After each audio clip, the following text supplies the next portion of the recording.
ঘূর্ণিঝড় রেমালের আঘাতে উপকূলীয় বিভিন্ন এলাকায় ভেসে গেছে চিংড়ি ও মাছের ঘের।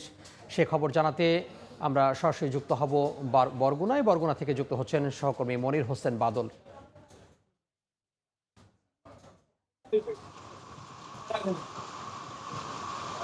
গতকাল থেকে ঘূর্ণিঝড় বিরোধের হাওয়া বইতে শুরু করেছিল পর্যন্ত।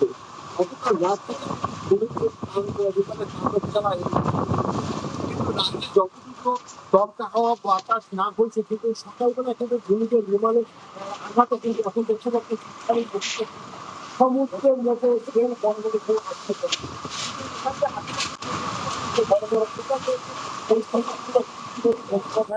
ভেঙ্গে লোকালয় ইতিমধ্যে পানি প্রবেশ করছে। গতকাল রাত্রে কিন্তু 2 থেকে 3টা যা ভাঙলো, কিন্তু এখন কিন্তু 10 থেকে 15টায় ভেঙে কিন্তু পানি প্রবেশ করছে। এতে কিন্তু প্রায় পানিবন্দী হয়ে থাকবে 2 থেকে 3 হাজার মানুষ। তবে এই যে পানিবন্দী অবস্থায় সাধারণ মানুষ রয়েছে, সাধারণ মানুষ কিন্তু পানি উন্নয়ন বোর্ডের কাছে বারবার বলেছিল এই বেড়িবাঁধটা সংস্কার করার জন্য, কিন্তু আসলে ঘূর্ণিঝড় এমন সময় আঘাত এনেছে তারা সংস্কার করার সময় পায়নি। তাই এখন কিন্তু দিন দিন যত সময় যাচ্ছে তখন কিন্তু আরো বাড়ছে এই বেড়িবাঁধ ভাঙন। এই যে বিষখালী নদীটা দেখতে পাচ্ছেন, এই নদীর জোয়ারের পানি কিন্তু এখন বাড়তিছে। এই এখন আমরা যে এখানে দাঁড়িয়ে আছি, এই যে একটি সড়ক রয়েছে রাস্তার উপরে, এই রাস্তাটা কিন্তু ইতিমধ্যে 4 থেকে 5 ফুট পানি কিন্তু উচ্চতা হয়ে গেছে, জোয়ার স্বাভাবিক বাড়ছে।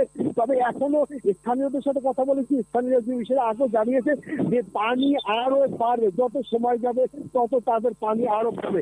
যদি এভাবে পানি বাড়তে থাকে তাহলে হয়তো দেখা যাচ্ছে যে এই যে শহররক্ষা যে একটা বাঁধ রয়েছে এই বরগুনায়, এই বাঁধের উপর থেকে কিন্তু পানি চলে শহরের ভিতরে প্রবেশ করতে পারে। তবে ইতিমধ্যে কিন্তু এই যে বিষখালী নদীর এবং পায়রা নদীর পারে যত প্রায় গ্রামগুলো ছিল বেড়িবাঁধ ভেঙে কিন্তু লোকেরা ইতিমধ্যে পানি প্রবেশ করতেছে।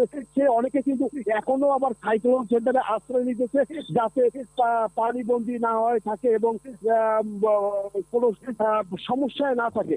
আমরা সরাসরি যুক্ত হয়েছিলাম বরগুনা থেকে, যুক্ত ছিলেন সহকর্মী মনির হোসেন বাদল।